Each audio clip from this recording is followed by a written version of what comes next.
All right, let's get some more details on this and bring in Mr. Ahmad Wakaf, the director of the Gnosos think tank, joining us live here on RT International. Great to see you today. So Putin and Trump are agreeing to continue joint efforts to battle ISIL, although according to senior officials, ISIL is on the verge of being eradicated. I suppose at this stage in the war, what kind of joint efforts are they referring to now?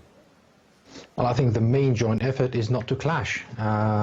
Because the Syrian army, backed by Russia, Iran and so on, is making headway against Daesh, and at the same time there are forces, you know, the Syrian Democratic Forces backed by the United States are making progression against Daesh at the same time. Now, there haven't been clashes recently. Well, there's been some tension but no clashes, and probably the two parties would want to make sure that there are no clashes in the near future. So at least they need to form some sort of a base for deconfliction between the two allies, or the two alliances, so to speak. And then they need also to have a look at the future and see whether they can fine-tune their views and probably and hopefully their actions as well. Do you think, though, it's potentially symbolic that Trump and Putin have put out this joint statement on Syria? Because many have said that these two players are ultimately on either side of the fence with the war in Syria. Is it symbolic? It's not that symbolic, no. Well, first of all, we've seen this coming, although it wasn't so sure that it would come out. Because the Americans were saying, well, we're a bit worried that, for example, the Astana process is taking now center stage, and now there is this new Sochi Syrian dialogue sort of conference that the Russians have called for, and basically they would want to make sure that everything falls into the internationally recognized framework of Security Council 2254 and the Geneva process. Now, they might want to trade something for that, or for ensuring that. They've probably been worried. And some of the factions that they support, some of the opposition that they support, might have been worried. You know, the Russians are calling all the shots at the moment. So with the Americans trying to make sure of something, they must have brought something else to the table to say to the Russians, look, we're willing to trade on this if you can ensure that the Geneva process is still paramount.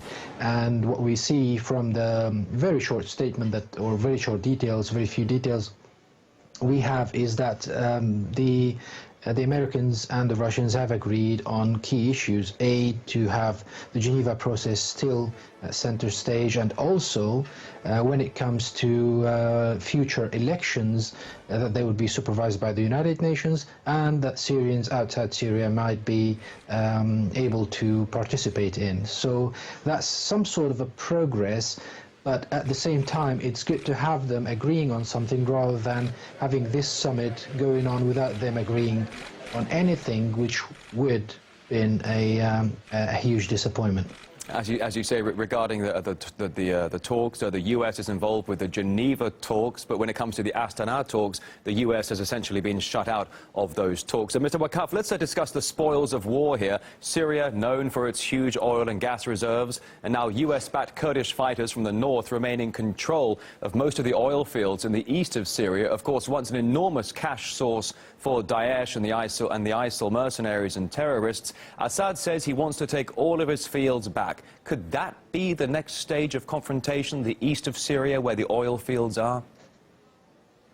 Well, we'll see what sort of confrontation it would be, whether it would be only a diplomatic confrontation or it would actually go down to a military one.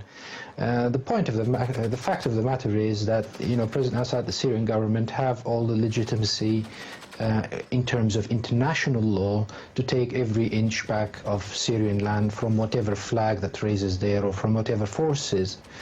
But the most important thing here is that it needs, it blusters, it maintains the Syrian government legitimacy within Syria to have all these places returned home, so to speak.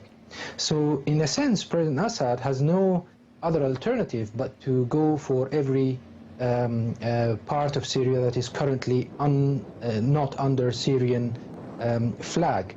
Now the Americans, the Turks, and other parties who support militants on the ground who control, for example, Idlib province, south of Daraa, the eastern and northern part of Syria, eastern of the Euphrates, where, as you rightly say, the oil fields are aware of this, but probably they're trying to hold on to a position where they can force some sort of a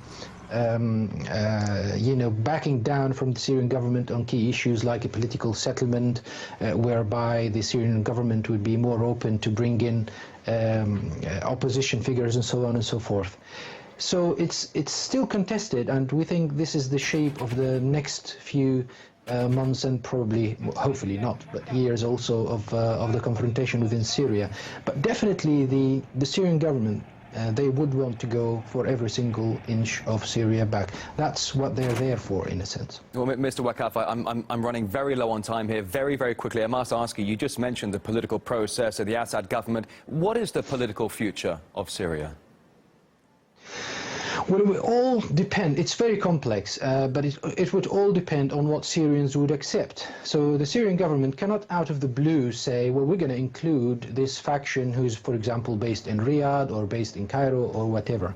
They would have some sort of ability to convince their constituency, which is the millions of Syrians who currently live under government-controlled areas in Syria. They would need to convince them of that. Otherwise, the Syrian government basically won't be able to include anyone. Now, the more an international accord happens around this sort of inclusive process, the more likely the Syrian government would be able to convince its constituency and not have any issues. But then there is also the flip back of, if we bring people who are based in Riyadh, who are very much connected, for example, to the Saudis, or Istanbul to the Turks, would they be really free to say what they want to say and, govern as what Syrians would have them? We've seen, for example, Saad al-Hariri debacle in Saudi Arabia now, it turns out that he's more of a vassal than a Lebanese prime minister, so that's another issue to tackle. It's very complex, it will take a long time, but hopefully it will turn out right in the end. Well, we appreciate getting your insight to help shed some light on this. As you say, a very complex situation. Amar Wakaf, the director of the Gnosos think tank. Thank you so much for joining us here on RT International. Thanks for having me. Greatly appreciate it. Thank you.